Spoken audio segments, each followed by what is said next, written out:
अरे वाह वाह, क्या खाना बनाया, सच में मजा ही आ गया। हाँ सच में आज तो मजा ही आ गया। और गरम गरम रोटियों के साथ तो ये और भी अच्छा लग रहा है। और किसी को रोटी चाहिए? अरे नहीं नहीं दिव्या, आओ तुम भी खाना खा लो। माँ आप भी खा लीजिए ना। हाँ, बस ये गोलू को खाना खिला दूं। ठीक है ठीक है। दिव्या बस एक गिलास छाछ हो जाती तो मजा आ जाता, सच में खाना कंप्लीट हो जाता। क्यों अनुज? आपने तो मेरे दिल की बात छीन ली भैया। भाभी मसाला छाछ हो जाए तो मजा आ जाएगा। हाँ ठीक है, बना लाती हूँ, रुको। ठीक है, हम दोनों ऊपर छत पर हैं, तुम पहले खाना खा लेना फिर बना देना, कोई बात नहीं।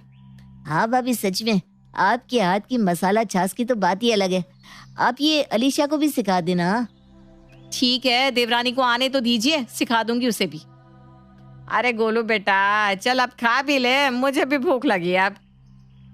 गोलू बेटा चलो खाना खा लो, दादी को परेशान मत करो। माँ जी मैं हम दोनों के लिए रोटियां ले आती हूँ।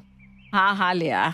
दिव्या रसोई में जाती है और छाछ बनाने के लिए बर्तन को जोर से पटकती है। अरे क्यों खामखा गुस्सा आ रहा है मुझे, छाछ ही तो मांगी है, कौन सा हलवा मांग लिया। आजकल पता नहीं क्या होता जा रहा है मुझे, कभी कभी इतनी चिढ़ मचने लगती है। कोई नहीं, चलो छाछ बना लेती हूँ। दिव्या और कावेरी की जिंदगी कुछ खास अलग नहीं थी बाकी औरतों से। वही घर का काम, वही बच्चों को संभालना, वही रोजमर्रा की आम सी जिंदगी थी। और उनकी इस घर में अब शामिल होने जा रही थी अनुज की पत्नी भी, जिसकी शादी भी बस होने ही वाली थी। क्या कर रही हो? कुछ नहीं, बस बुक पढ़ रही थी। ये मेरे पसंदीदा लेखक की बुक है, मुझे इनकी बुक्स पढ़ना बहुत पसंद है। अरे वाह, अच्छा हुआ तुमने बता दिया। मैं शादी के बाद तुम्हारे लिए बहुत सारी ला दूंगा, आराम से पढ़ना। How sweet. वैसे तुम्हें क्या करना पसंद है? मुझे कुछ खास नहीं, पर दोस्तों के साथ संडे को क्रिकेट खेलना पसंद है, उनके साथ चाय पीना पसंद है और फिल्म देखना। बस यही कुछ चीजें हैं जो मुझे रिफ्रेश कर देती है। अच्छा, तो हम दोनों को पता होनी चाहिए एक दूसरे की पसंद नापसंद। अब बस कुछ ही दिनों में हमारी शादी है, उसके बाद तो हम साथ ही होंगे। मुझसे तो अब इंतजार ही नहीं हो रहा, कब हमारी शादी होगी और कब मैं अपने ससुराल आऊंगी। हर लड़की की तरह अलीशा भी अपने ससुराल में जाने के लिए काफी एक्साइटेड थी। अलीशा और अनुज की शादी बड़े धूमधाम से की गई, सब लोग बहुत खुश थे।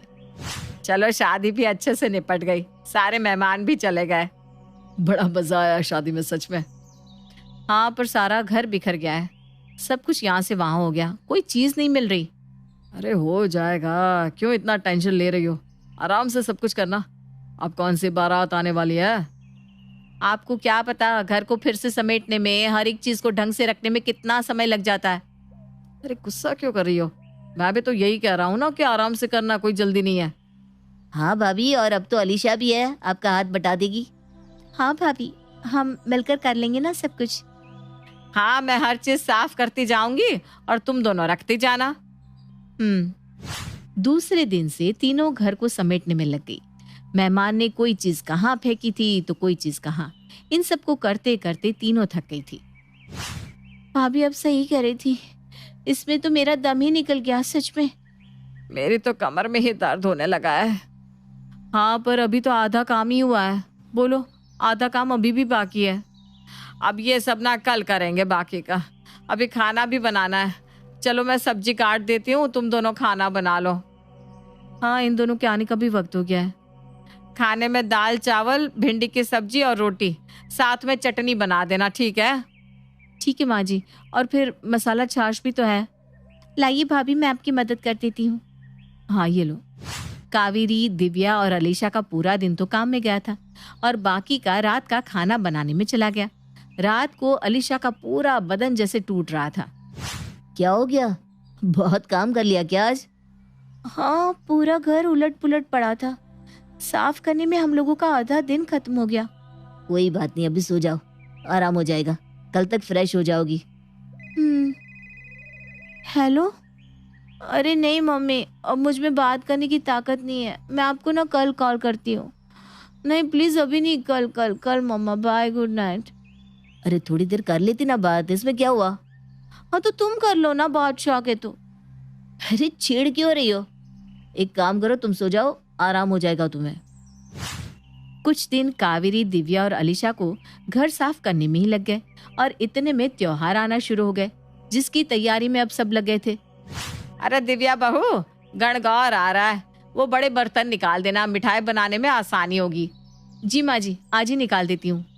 हाँ, अब गणगौर की तैयारी भी करनी है, उसके बाद भी तो कितने त्योहार है ना माँ जी। हाँ, उसके बाद जयपुर वाली जीजी के बेटे बहू आ रहे हैं कुछ दिन यहाँ रहने के लिए, फिर उनकी खातिरदारी में लगना पड़ेगा हमें। अच्छा, वो हर साल आते हैं यहाँ? हाँ, हर साल ही आते हैं। अब आए हुए अतिथि का सत्कार तो करना ही होता है, क्या कर सकते हैं। चलो तुम दोनों अब मिठाई की लिस्ट बना लो, मैं सामान देख लेती हूँ कि क्या क्या घर में पड़ा है। ठीक है माँ जी। अलीशा के शादी के बाद की जिंदगी भी ऐसी ही थी जैसी सबकी होती है, कोई फर्क नहीं था, सब कुछ ठीक भी था। उसका ससुराल भी काफी अच्छा था, अनुज भी अच्छा ही था, लेकिन न जाने क्यों अब अलीशा को खुद में बदलाव दिखना शुरू हो गया था। जैसे वो पहले खुश रहा करती थी, वैसा अब कुछ नहीं हो रहा था। अलीशा देखो, मैं तुम्हारे लिए चॉकलेट आया हूँ, तुम्हारी पसंद का। मुझे नहीं चाहिए। क्यों, तुम्हें तो पसंद है ना? हाँ, पर मैंने कहा ना मुझे नहीं चाहिए। अजीब है, तुम्हें ये चॉकलेट्स नहीं चाहिए? इसके लिए तो तुम एक बार मुझसे लड़ पड़ी थी, याद है? हाँ, पर अभी नहीं चाहिए मुझे अनुज, तुम्हें समझ में नहीं आ रहा? मेरी ना का मतलब कब से ना कह रही हो ना। अरे तुम इतना गुस्सा क्यों हो रही है? किसी ने कुछ कहा क्या तुमसे? माँ से या भाभी से कुछ कहा सुनी हो गई है? नहीं, कुछ नहीं हुआ। अरे बताओ ना मुझे, क्या बात है? मैं बात करता हूँ माँ और भाभी से। नहीं, मेरा कोई झगड़ा नहीं हुआ है किसी से भी, वो दोनों बहुत अच्छी हैं, मुझसे कभी कुछ नहीं कहती। तो बात क्या है, बताओ मुझे। मुझे खुद को नहीं पता, सच में पता नहीं क्यों ऐसा लग रहा है कि कुछ मिसिंग है, एक फ्रस्ट्रेशन सा हो रहा है, लेकिन क्यों ये समझ में नहीं आ रहा। कोई बात नहीं, लगता है तुम्हें घर की याद आ रही है। एक काम करो, 2 दिन अपने घर रहकर आ जाओ। हाँ शायद। मैं कल ही तुम्हें घर छोड़कर आता हूँ तुम्हारे मायके। वहां रहने के बाद शायद तुम्हें अच्छा लगेगा। अगले दिन सुबह ही अलीशा और अनुज दोनों तैयार होकर अलीशा के मायके जाने के लिए तैयार होकर नीचे आ गए। अच्छे से जाना बहू, और अपने माता पिता को हमारा नमस्ते कहना, और ये ले अपनी मम्मी को ये दे देना, हमने अपने हाथों से मिठाई बनाई है। अरे इसकी क्या जरूरत थी माँ जी, और ये घर का बना हुआ घी है, ये भी उन्हें दे देना, ठीक है? खूब मजे करना। जी भाभी, अब मैं चलती हूँ। अनुज अलीशा को उसके मायके छोड़कर चला जाता है। अलीशा काफी समय बाद अपने कमरे में आई थी और बैठी हुई कुछ सोच रही थी, तभी उसकी माँ उसके कमरे में आती है। कैसा लग रहा है अपने कमरे में वापस आकर? अच्छा ही लग रहा है माँ। माँ ये लो मिठाई और घर का बना हुआ घी, मेरे ससुराल वालों ने भेजा है। अरे वाह, उन्हें मेरी तरफ से धन्यवाद कहना। कितनी मेहनत लगी होगी ना ये सब बनाने में। हाँ, माँ जी बैठी रहती है तो ये सब बनाती रहती है, कहती है बैठे बैठे हाथ पैर सूख जाते हैं, इसलिए काम करते रहना चाहिए। हाँ, ये तो सच्ची बात है, इंसान को काम करना ही चाहिए, इससे मन और तन दोनों स्वस्थ रहते हैं। क्या हुआ बेटा, तू कुछ बुझी बुझी सी लग रही है। तेरे ससुराल वाले अच्छे तो है ना? हाँ माँ, वो सब बहुत अच्छे हैं। मेरी सास और जेठानी तो बहुत ही अच्छे हैं। मुझे कोई भी काम नहीं आता तो वो दोनों मेरी मदद करते हैं। मेरी जेठानी का छोटा सा बेटा है ना गोलू, सारा दिन शरारत करता है। मेरी जेठानी उसे भी संभालती है, उसकी पढ़ाई भी, रसोई भी, सब कुछ। माँ जी भी ना कभी गोलू के पीछे तो कभी रसोई में तो कभी बुनाई के काम में लगी ही रहती है। ये तो हर घर की कहानी है बेटा, हर स्त्री का जीवन यूं ही गुजरता है। लेकिन मैं ये जानना चाहती हूँ कि तू क्यों मुरझाई हुई है? पता नहीं माँ, कुछ दिनों से ना मुझे बहुत ज्यादा फ्रस्ट्रेशन हो रही है, छोटी छोटी बात पे गुस्सा आ जाता है।